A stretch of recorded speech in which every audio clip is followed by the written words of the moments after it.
Your mind is the greatest battlefield you will ever encounter. Before you ever fight people, before you ever battle circumstances, before you wrestle with resources, you've got to win the war in your mind. So many people try to change their life by changing their environment, their job, their location, their relationships. But nothing truly transforms until your mind does. You cannot have a victorious life with a defeated mind. You cannot walk in purpose while thinking in pain. What's happening in your thoughts is more powerful than what's happening around you. Because it's not what people call you that shapes you. It's what you answer to. It's what you meditate on. It's what you believe in the privacy of your own mind that determines the public trajectory of your life. You see, the enemy doesn't have to destroy you physically if he can imprison you mentally. That's why fear, shame, self-doubt, anxiety, these are all mental attacks. These are weapons designed to tear down the walls of your confidence, your clarity, and your courage. If the devil can control your thoughts, he doesn't need to control your future. You'll sabotage it yourself. You'll talk yourself out of opportunity. You'll back away from doors that God has opened. You'll say, "I'm not ready," when in fact you are overdue. That's why Scripture says, "Be transformed by the renewing of your mind." Not by changing your shoes, not by changing your friends, but by renewing the one place where your destiny is conceived or aborted. Your mind. Every decision you make begins as a thought. Every habit you form, every relationship you allow, every risk you take or refuse to take, it all starts in the mind. So if you want to change your life immediately, you must start by confronting your thoughts aggressively. No more letting fear sit quietly in the back seat. No more allowing self-doubt to whisper lies in your ear while you try to worship. You've got to rise up and say, "This is my mind, and I will no longer allow it to host thoughts that are hostile to my future." See, many of us are living as prisoners of a past experience. Someone hurt you. Someone betrayed you. Someone told you you're not enough. And those words built a stronghold in your mind, and though time has passed, you're still in bondage, because you never went back and broke down those mental walls. You never replaced those lies with truth. But I came to tell you that you are not what they said. You are not what happened to you. You are not the failure you experienced. That was an event, not an identity. That was a season, not a sentence. You've got to learn how to take every thought captive and make it obey what God says about you. If you allow negative thoughts to roam freely, they will become beliefs. And beliefs are powerful because they dictate behavior. Behavior becomes habit. Habit becomes lifestyle. So if you want to change the outcome of your life, you can't wait until your actions shift. You've got to go all the way back to the mindset that birthed those actions. If you always see yourself as the one who gets left behind, you'll act like someone undeserving. If you believe life is against you, you'll sabotage every good thing because you think it's temporary. But if you change your mindset, if you begin to believe that you are called, chosen, and equipped, then everything about how you walk will shift. You'll stop begging for tables and start building them. You'll stop shrinking to fit into rooms and start realizing you belong there. You don't need $1 million to change your life. You don't need everyone's approval. You don't even need the perfect circumstances. You need a renewed mind, a made-up mind, a mind that says enough is enough. I'm tired of circling this same mountain. I'm tired of guessing what God has already confirmed. I'm tired of walking beneath the level of my calling. The moment you shift your mind, your life starts catching up. Because your body will go where your mind leads it. Your finances will follow the wisdom in your thoughts. Your relationships will rise or fall based on your mental and emotional health. Some of us have been fasting for a breakthrough, crying out for a change, pleading for open doors. But what if the key was in your mind all along? What if the shift you're waiting for begins the moment you stop thinking like a victim and start thinking like a visionary? What if heaven has been waiting for you to align your thoughts with your purpose, so that your provision could be released? You are not too old. You are not too late. You are not too broken. You are not too stuck. But you are too valuable to let your mind be filled with junk that keeps you paralyzed. You've got to start feeding your thoughts what builds you, not what breaks you. Think like someone who's going somewhere. Meditate like someone who's got something to build. Speak to yourself like you matter, because you do. You were created with intention. You were crafted with precision. Your life has purpose, and it starts with a mindset that refuses to quit, refuses to settle, and refuses to believe anything less than what God promised. You cannot walk into your destiny dragging a victim mindset behind you. One of the most powerful transformations a person can ever experience is the shift from "why is this happening to me" to "what is this teaching me?" Life is not always fair, no question about that. You may have been betrayed, abandoned, rejected, misunderstood. But hear me clearly. What happened to you does not have to define you. You cannot live in victory while constantly rehearsing defeat.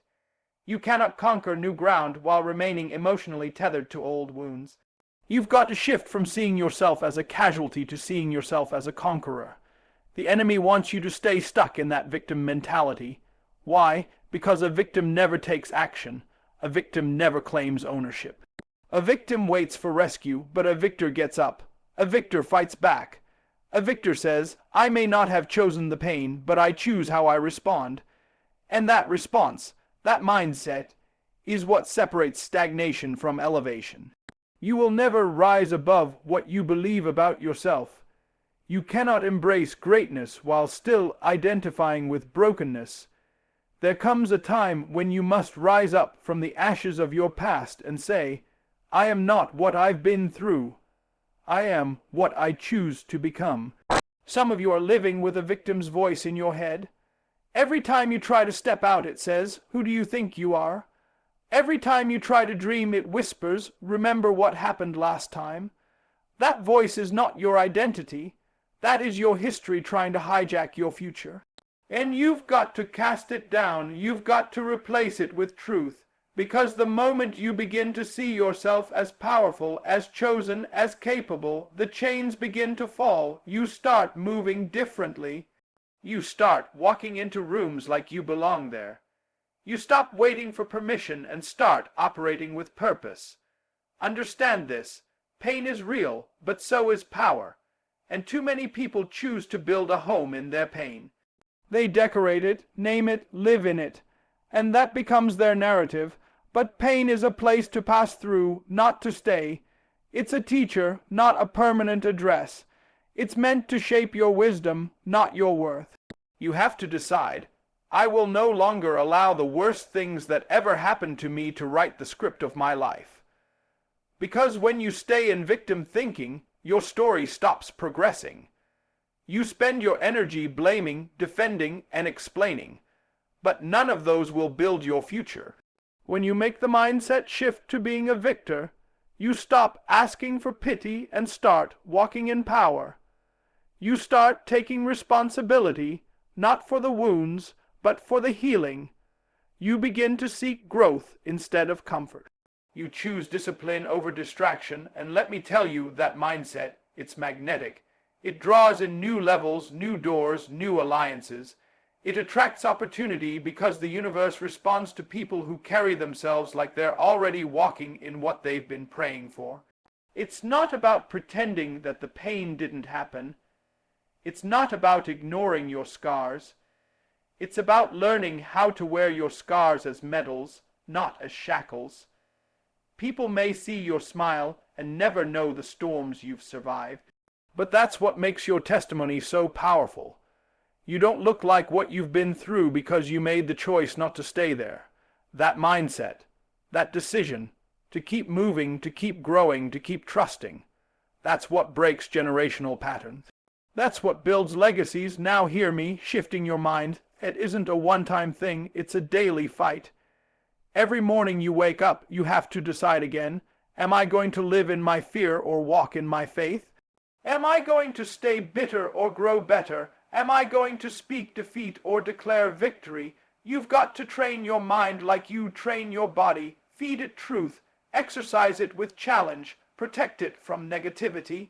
And when old thoughts try to sneak in, evict them like the trespassers they are. They don't belong in the home you're building. Some of you have been blaming people, blaming circumstances, blaming your upbringing. And yes, those things may have played a part, but at some point your healing becomes your responsibility. Your mindset becomes your mission. Because you're not just shifting for yourself, you're shifting for your children, you're shifting for your community, you're shifting for every person who will benefit from the greatness God put in you. So make up your mind today. I will no longer rehearse the narrative of defeat. I am not a victim. I am not a statistic. I am not stuck. I am rising. I am growing. I am becoming. I am breaking the cycle. I am taking the lessons and leaving the limits, because when your mindset changes, truly changes, your world follows suit, environments respond, doors respond, heaven responds, and your life begins to move with divine momentum. You don't need someone to hand you the victory. It's already yours, but you've got to start thinking like a winner, because as long as your mind is in bondage, your blessings stay delayed. But the moment you shift from victim to victor, the moment you change the way you see yourself, the rest of your life starts catching up to the power of that one decision. Change your mindset, and you'll change your life. You cannot carry the weight of the world and still expect to run your race with power and purpose. One of the most dangerous things we do to ourselves is give energy to what we cannot control.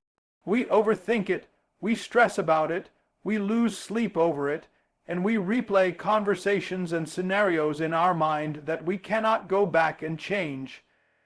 That kind of mental warfare will rob you of peace, steal your clarity, and suffocate your momentum.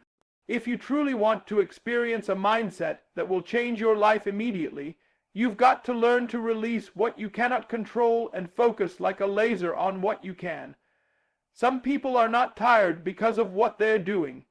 They are tired because of what they're thinking. Their energy is consumed with worry. Their vision is clouded with what-ifs. Their mind is busy fighting battles that were never assigned to them in the first place. There is a divine order to peace. Focus on the lane God gave you and stop trying to control what happens in lanes that don't belong to you. You're not responsible for how people see you. You're not responsible for what they think, what they say, or how they respond. You're responsible for your obedience, your growth, your integrity, and your focus. You've got to stop leaking energy over things that are outside your authority. Some of us are trying to change people who don't want to be changed. We're trying to force timing that isn't aligned. We're trying to fix situations that require faith, not force, and in the process we are draining ourselves, mentally, emotionally, spiritually. There's freedom in saying, "This is not mine to carry." There's strength in surrender. Not giving up, but giving it over, laying it at the feet of God and saying, "This is beyond me, and that's okay." Let me tell you something. Your destiny is too important to be distracted. Focus is a weapon. It is the ability to keep your eyes locked on your assignment while chaos tries to dance around you. It is the discipline to say, "I will not give my energy to what drains me. I will not waste my strength on worry. I will not allow my attention to be hijacked by fear." Focus is not just about what you look at. It's about what you refuse to look away from. And if you are going to step into purpose, you have to protect your focus like your life depends on it. Because it does. Your mind is a garden, and every thought you entertain is a seed. If you keep planting worry, fear, regret, bitterness, you cannot be surprised when you harvest anxiety and stagnation.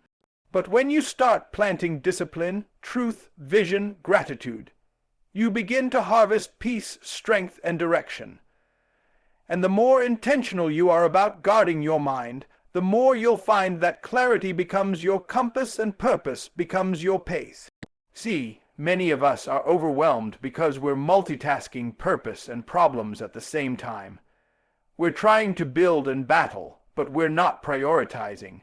We're not separating the necessary from the noise. That's why you've got to pause sometimes and ask, is this worth my energy? Is this worth my time? Is this conversation going to build my future or bury my faith? When you begin to filter your focus through purpose, distractions will lose their grip. You'll stop chasing people. You'll stop explaining yourself to everyone. You'll stop showing up for arguments that don't deserve your presence. Do you realize how powerful you are when you're focused? Do you realize how much can shift when you stop investing in the uncontrollable and start nurturing what's within your reach? That idea you've been sitting on, that dream you've delayed, that healing you've been avoiding, it's not going to manifest in a mind that's constantly exhausted by what it can't fix. You need stillness. You need clarity. You need focus, and that only comes when you set boundaries around your thoughts. God never asked you to carry everything. He called you to carry what's yours, and some of the heaviness you feel isn't spiritual warfare. It's mismanaged focus. You're tired because you keep rehearsing outcomes you can't control. You're anxious because you're trying to rewrite what's already done. But peace enters when you say, "This is the part I can do, and the rest I give to God." That's where strength is born. That's where peace becomes permanent. It's time to take your energy back, to reclaim your mind from the grip of anxiety, to get strategic about your focus, to stop putting faith in your fears and start putting discipline in your thoughts. You're not stuck. You're just scattered. And when you gather yourself, when you zero in on your next step, when you silence the noise of what you can't change and amplify the voice of what you can, your life will move in ways you never imagined. This is not about pretending problems don't exist. This is about not giving them authority over your mindset. It's about saying, yes, this is hard. Yes, there are things I don't understand, but no, I will not waste my purpose worrying about what I can't control. That shift, that mental shift, is the beginning of everything new, because when your focus becomes intentional, your steps become unstoppable. Your words have power beyond what you can see. They are not just sounds you make with your mouth, they are seeds that you sow into the soil of your mind. And every day, whether you realize it or not, you are shaping your mindset by what you speak. The atmosphere of your life is often an echo of your internal dialogue. You cannot live a life of peace, strength, and clarity if your words are filled with chaos, fear, and limitation. The words you speak to others matter, yes, but the words you speak to yourself matter even more, because you hear you more than anybody else does.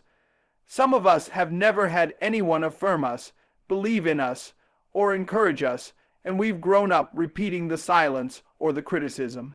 We speak to ourselves like we're unworthy, like we're an afterthought, like we are always late, always behind, always less than. But I came to tell you, if you want to change your life immediately, you've got to change how you talk to yourself. Because the tongue is not just a tool, it is a thermostat. It sets the temperature for your thoughts, your emotions, your perspective, and eventually your results.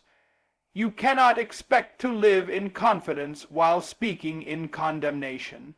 You cannot expect to grow while talking down to your own soul. You need to learn to speak life, even when life feels low. You need to learn to speak hope, even when you feel hurt. This isn't about pretending everything's fine.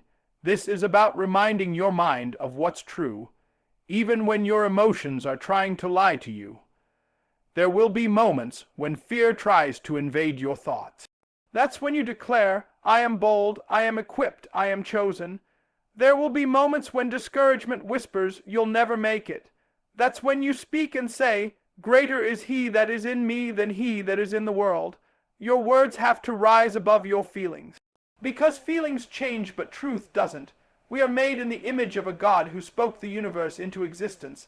That means your words carry weight. They are not random. They are not throwaways. What you say over your life either fuels your faith or feeds your fear.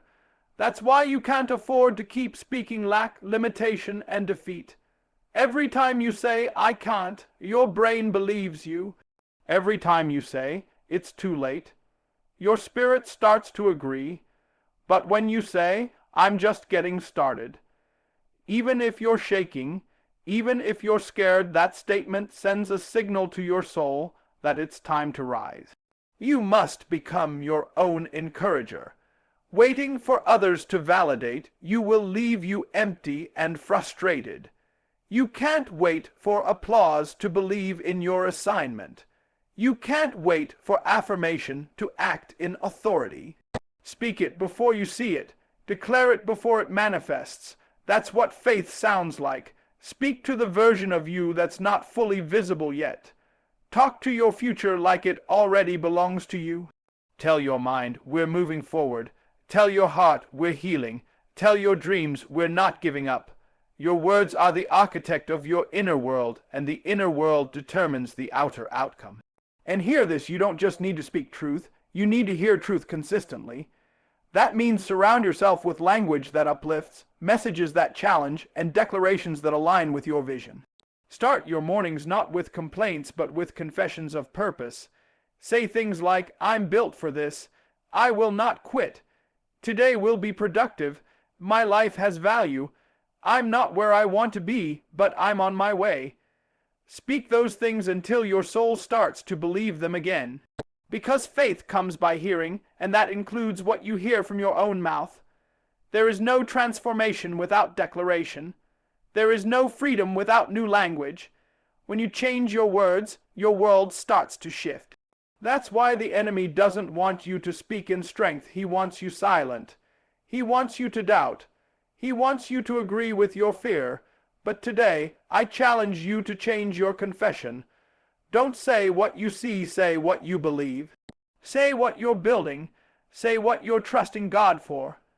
Say what aligns with where you're going, not where you've been. You must understand that when you speak to your mind with words of wisdom, you're constructing highways for hope, bridges for belief, and frameworks for focus. When you speak with clarity, your confusion begins to melt. When you speak with power, your insecurity begins to break. It's not magic, it's alignment. You're aligning your inner world with the truth that God already declared over you. This is not just motivation, this is transformation. Because a renewed mind needs a renewed vocabulary. So speak life into your dry places. Speak peace into your anxious places. Speak discipline into your distracted places. Every day you open your mouth, you are either repeating the past or releasing the future. Choose the future. Speak on purpose. Speak in faith. Speak like your life depends on it, because in many ways it truly does. You can't expect your life to rise if your mind is constantly being fed junk. You wouldn't expect your body to thrive on poison, so why expect your mind to flourish on negativity, gossip, fear, and distraction?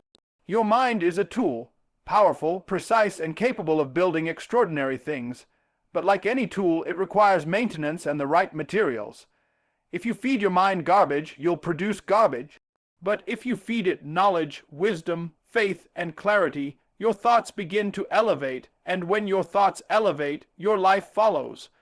One of the greatest tragedies of modern life is that we are overwhelmed with information but undernourished in truth. We're consuming content all day, scrolling social media, binging entertainment, drowning in opinions, and wondering why we feel so empty, confused, and unmotivated. It's because the diet of your mind determines the direction of your life. You can't eat junk thoughts and expect a healthy perspective. You can't consume constant distraction and expect deep purpose. It doesn't work like that. If you want a mindset that changes your life immediately, you must become intentional about what you allow into your mental space. You must treat your mind like sacred ground, because it is. Everything that takes root in your mind eventually shows up in your behavior, your words, your relationships, your finances, and your future. So ask yourself, what are you feeding on? Are you feeding your fears or your faith? Are you pouring in wisdom or wasting time with foolishness? Feeding your mind doesn't always mean sitting in a classroom. It means choosing growth. It means reading books that stretch you, listening to voices that challenge you, seeking out truth even when it's uncomfortable. Growth doesn't happen by accident. It happens by decision. You have to decide that you are worth the investment, that your purpose is worth the discipline, that your future is worth the time it takes to get equipped. Some people are praying for change, but they're not preparing for it mentally. You want the promotion, but haven't trained your thinking to handle leadership. You want to step into purpose, but haven't shaped your mind to embrace responsibility. You want success, but haven't educated your mind to steward it. You don't rise to the level of your wishes. You rise to the level of your wisdom. That's why you've got to feed your mind like someone who's going somewhere. It's easy to keep scrolling. It's easy to keep entertaining yourself to death. It's easy to stay distracted. But greatness requires nourishment. You've got to wake up and choose to feed yourself truth, even when your emotions want comfort. Comfort keeps you stagnant. Challenge brings transformation. And you need to be stretched in your thinking if you're ever going to grow in your living. The mind is a battlefield, and if you don't feed it with truth, it will default to fear. If you don't fill it with vision, it will fall into confusion. That's why the word says, "Man shall not live by bread alone, but by every word that proceeds from the mouth of God." Your soul is starving when all it's been fed is distraction. Your confidence is weak when all it's been fed is comparison. Your discipline is deteriorating when your mind is full of noise and void of wisdom. But when you begin to fill yourself with what builds you, you'll see the difference, you'll think clearer, you'll act wiser. You'll feel stronger, not because the situation changed, but because you did. Feeding your mind is not a one-time event, it's a daily practice. Just like your body needs food every day, your mind needs truth every day. You can't rely on yesterday's motivation to fuel today's challenge. You've got to go back to the source. Go back to reading, learning, seeking, stretching. Fill your mind with what aligns with your vision, not with what entertains your boredom. Purpose is too precious to be drowned out by distraction. You've got to protect your mental diet. Watch the conversations you participate in. Watch the content you consume. Watch the people you surround yourself with. Not everyone is feeding your future. Some are feeding your fear, your ego, or your comfort zone.